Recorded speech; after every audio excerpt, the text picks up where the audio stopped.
I wanted to make sure that we had time to play this clip from Elizabeth Warren on CNBC the other day. It's an extended clip. It's 5 minutes long. But it is really just fantastic.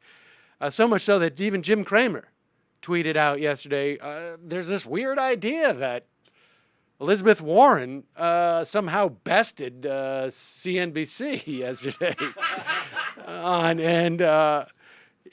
She is on there talking about the introduction of a new Glass-Steagall bill. And we can talk more about, for those who are not familiar, as to why we need this now. I think it's quite obvious in terms of too big to fail has gotten even bigger than it was.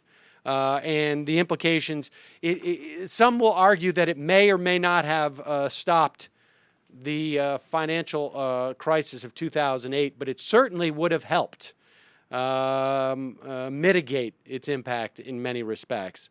But here is Elizabeth Warren on with these CNBC morons, and it was really enjoyable. And understand, too, that Glass-Steagall would probably also, in some ways, inhibit CNBC's value to its dwindling viewership, because it just, the go-go, when you don't have the resources that you have when you have joined forces with a commercial bank and you're an investment bank, it probably makes you a little bit more conservative in your choices. At the very least, you have far less ability to do as much systemic damage. But here is that clip now. Senator, I'm going to just jump in here and ask you what you would say to some of the criticisms of your proposed bill here. For example, we were speaking to Chris Whalen earlier on today from Carrington Investment Services, and he was saying it would be hugely disruptive to impose this new Glass-Steagall. And one of the things that he says could be a result is it would really hurt credit creation, which obviously in turn would hurt the economy. What would you say, for example, to that? That was pretty much what the banks were saying back in 1932 and 1933. They kept saying no, no, no to Glass-Steagall. They raised all kinds of objections to it. And they kept hammering away at it because they wanted to be able to get access to those deposits in order to fuel more speculative trading. And what this says is no. We can't do that. If you're going to have FDIC insurance, you're going to have savings accounts and checking accounts. They really do have to be walled off. Remember, we had 50 years following the passage of Glass-Steagall in which we had a tiny number of bank failures. That whole boom and bust cycle from 1797 to 1933 went away. And in that period of time, we built a strong, robust middle class.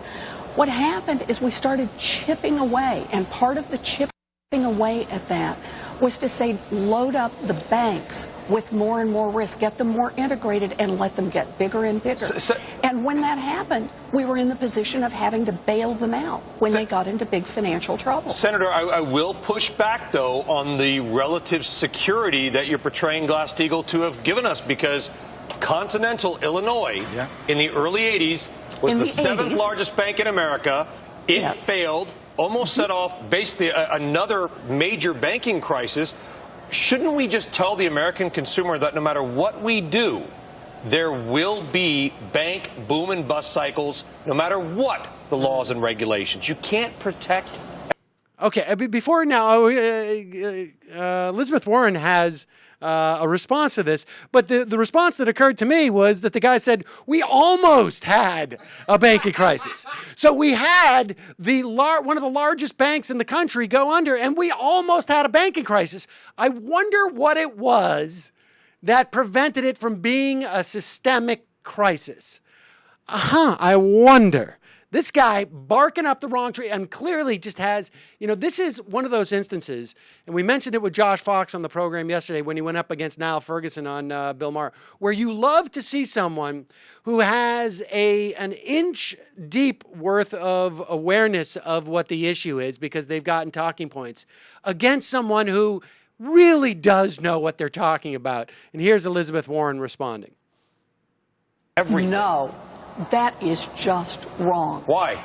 Look at the history. I have looked at history. We're filled with booms and busts from the Dutch tulip crisis to now. From 1797 to 1933, the American banking system crashed about every 15 years. In 1933, we put good reforms in place for which Glass-Steagall was the centerpiece. And from 1933 to the early 1980s, that's a 50-year period, we didn't have any of that. None. We kept the system steady and secure. And it was only as we started deregulating, you start hitting the S&L crisis, and what did we do? We deregulated some more. And then you hit long-term capital management at the end of the 90s, and what did we do as a country? This country continued to deregulate more. And then we hit the big crash in 2008. You are not going to defend the proposition that regulation can never work. I didn't say regulation never worked, Senator, by far and away. And I agree, there were fewer bank failures in that time after Glass-Steagall. Fewer, as in, of the big ones, zero. But Continental Illinois was the 7th biggest bank in the United States when it failed. It took 50 years to get there. But, Senator, you're on the record saying Glass-Steagall would not have prevented the financial crisis. Not all by itself. That's absolutely right. But what Glass-Steagall can do is it can wind some more of the risk out of the system. It can help bring down the size of the largest banking institutions. Don't forget, you said there was too much concentration in the banking industry in 2008. Now here we are in 2013, and the big four are 30% bigger. That puts too much risk back in the system. Well, there's other ways of shrinking them, obviously. But with all due respect, Senator, every report I've read, every person I've spoken to says that there's a very, very, very slim chance of this even passing. Well, let me put it this way. If you don't fight for it, the chances are zero. I love this. Well, now that we've decided that we can't really comment on that, we can't make the argument that your policy is bad, do you think there's any chance of it passing? I remind you that I do not know that these CNBC people have ever said to a single Republican congressperson, hey, you've tried to repeal Obamacare 67 times. It has failed. Why do you guys keep doing this? This is the first time this bill is going to come up. Remember who my partners are in this one. I've got John McCain standing with me. I couldn't ask for a better fighter. We've got Maria Cantwell. We've got Angus King.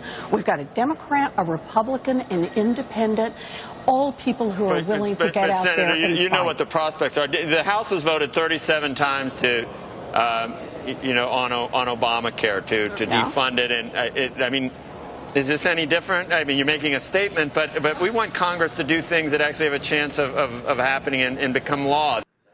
You know, is this any different? And now the fact is it's actually been 67, but this guy says 37. Is it any different to try and bring this up in a bipartisan fashion one time in the Senate as opposed to what the Republicans do? I mean, this is just... Also, he brought up the Obamacare thing to Elizabeth Warren. I doubt he's ever brought it up to a Republican. Exactly. Go ahead. This seems like more of the same. Go ahead. No, but I was just going to say, you know, I remember going on television multiple times, including here, when I talked about the Consumer Financial Protection Bureau, when the big banks were spending more than $1 million a day lobbying against it, and when everybody told me, you'll never get that thing through. Why are you even trying? The chances of passing it are slim to none. And yet, look around. We now have a good, strong Consumer Financial Protection Bureau. It's recovered $500 million for families who got cheated. It's out there working on behalf of military families, on behalf of seniors, on behalf of students. We got that agency because we got out and fought for it. I actually believe in that. Well, okay. Well, we've got to move on. And so, of course, this is what I want to read just again. Jim Cramer's tweet from yesterday. There's some weird strain of thought that CNBC got beaten by Senator Warren. I like the senator, but she had no, capital N-O, impact. Wow. There you go, folks. All right. Well, Let me tell you, I've seen this video passed so much that I'll guarantee you the impact of this interview has brought awareness to that bill. Absolutely. Unbelievable. Absolutely. Not only did she not have no impact, I would imagine this is a surprising net gain for the chances of this bill to pass, particularly since had she not handed it to him, nobody would have seen this video because nobody watches CNBC. There's always a powerful end to debate when you're just like, huh. Well, Had no impact on me. Let's go back to pushing Lehman Brothers. I think this is a buy. Oh, wait, did they still? Okay.